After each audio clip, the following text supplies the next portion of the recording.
पश्चिम Asia में जारी तनाव के बीच अब ईरान और पाकिस्तान के बीच भी बयानबाजी तेज होती नजर आ रही है। ईरान के राष्ट्रपति मसूद पेजेश्कियन ने पाकिस्तान के प्रधानमंत्री शहबाज शरीफ को सऊदी अरब को समर्थन को लेकर कड़ी चेतावनी जारी कर दी है। यह चेतावनी भी ऐसे समय पर सामने आई है जब पाकिस्तान ने यहां साफ संकेत दिया कि यदि जरूरत पड़ी तो वह सऊदी अरब की मदद के लिए आगे आएगा। दरअसल पाकिस्तान के प्रधानमंत्री के प्रवक्ता की ओर से हाल ही में कहा गया कि जब भी जरूरत होगी पाकिस्तान सऊदी अरब के साथ खड़ा रहेगा और उसकी मदद करेगा।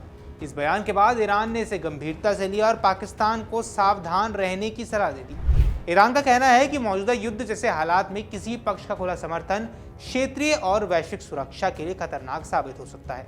इस पूरे विवाद की जड़ पाकिस्तान और सऊदी अरब के बीच पिछले साल हुआ एक रक्षा समझौता माना जा रहा है। उसी के तहत दोनों देशों ने तय किया था कि अगर किसी एक देश पर हमला होता है तो उसे दोनों देशों पर हमला माना जाएगा और वे एक दूसरे की रक्षा के लिए आगे आएंगे।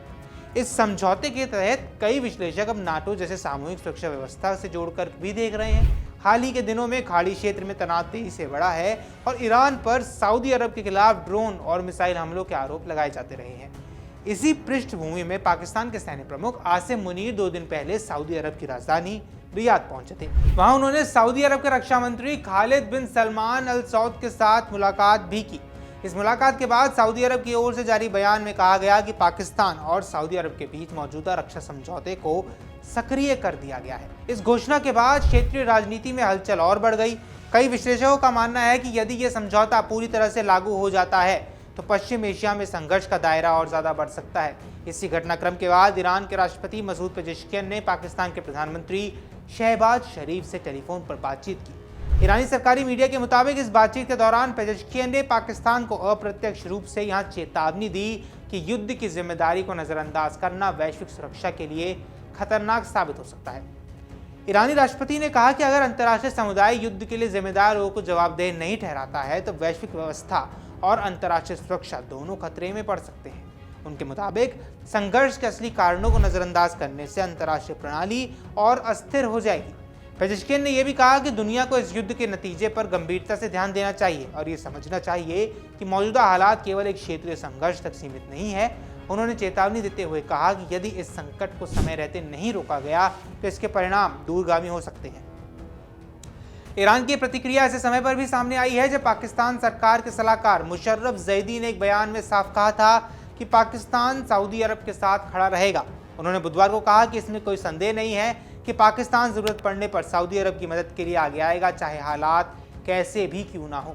मुशर्रफ जैदी ने कहा कि सऊदी अरब और पाकिस्तान के रिश्ते दशकों पुराने हैं और दोनों देश हमेशा एक दूसरे के साथ खड़े भी रहते हैं। उन्होंने ये भी कहा कि रक्षा समझौते से पहले भी दोनों देशों के बीच ऐसे सिद्धांत रहे हैं कि मुश्किल वक्त में वे एक दूसरे का साथ देंगे।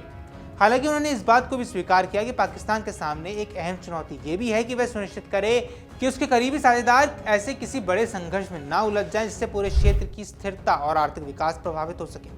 उधर खाड़ी क्षेत्र में तनाव लगातार बढ़ता जा रहा है। सऊदी अरब ने हाल ही में एक दावा किया कि उसने बड़े तेल क्षेत्र की ओर बढ़ रहे ईरानी ड्रोन को मार गिराया है। सऊदी अधिकारियों के मुताबिक ये ड्रोन एक महत्वपूर्ण तेल उत्पादन क्षेत्र की ओर बढ़ रहा था जिसे समय रहते नष्ट कर दिया गया। इसके अलावा सऊदी अरब ने यह भी आरोप लगाया है कि ईरान ने देश की सबसे बड़ी तेल कंपनी सऊदी अरामको से जुड़े प्रतिष्ठानों को निशाना बनाया है। इन हमलों के बाद सऊदी अरब ने अपनी सुरक्षा व्यवस्था को और मजबूत कर दिया है। इसी सप्ताह पाकिस्तान के सेना प्रमुख आसिम मुनीर की सऊदी अरब यात्रा को इस संदर्भ में काफी महत्वपूर्ण माना जा रहा है। मीडिया रिपोर्ट्स के माने तो इस मुलाकात के दौरान दोनों देशों के बीच ईरानी ड्रोन और मिसाइल हमलों को रोकने के लिए संयुक्त रणनीति पर चर्चा हुई है। एक रिपोर्ट के अनुसार सऊदी अरब और पाकिस्तान के सैन्य अधिकारियों ने क्षेत्रीय सुरक्षा सहयोग को और मजबूत करने पर विचार किया है। रिपोर्ट्स में कहा गया है कि दोनों देशों ने खाड़ी क्षेत्र में बढ़ते खतरों को देखते हुए सुरक्षा सहयोग बढ़ाने पर सहमति जताई है। विशेषज्ञों का यहाँ ये मानना है कि यदि ईरान, सऊदी अरब और उनके सहयोगी देशों के बीच तनाव और ज्यादा बढ़ता है तो इसका असर पूरे पश्चिम एशिया पर पड़ सकता है। इस क्षेत्र से दुनिया के बड़े हिस्सों में तेल और गैस की सप्लाई की जाती है, इसलिए यहाँ किसी भी तरह का सैन्य संघर्ष वैश्विक अर्थव्यवस्था को प्रभावित कर सकता है। ऐसे में पाकिस्तान की भूमिका भी बेहद महत्वपूर्ण हो जाती है क्योंकि उसके सऊदी अरब के साथ घने संबंध है, जबकि दूसरी ओर वह ईरान के साथ भी सीमा साझा करता है।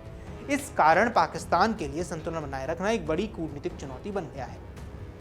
फिलहाल ईरान की ओर से आई चेतावनी ने इस पूरे संकट को और संवेदनशील बना दिया है। यदि क्षेत्रीय देशों के बीच बयानबाजी और सैनिक गतिविधियां इसी तरह बढ़ती रही तो पश्चिम एशिया का यह संकट और गहरा सकता है, जिसका असर केवल इस क्षेत्र तक सीमित नहीं रहेगा बल्कि वैश्विक राजनीति और ऊर्जा बाजार पर भी पड़ेगा। बाकी आपको जो कुछ भी लगता है हमें कमेंट सेक्शन पर जरूर बताएं। फिलहाल के इस वीडियो में इतना ही। नमस्कार। अगर आप ये वीडियो YouTube पर देख रहे हैं तो हमारे चैनल को सब्सक्राइब कर बेल आइकन दबाएं और Facebook पर देख रहे हैं तो हमारे पेज को लाइक करें।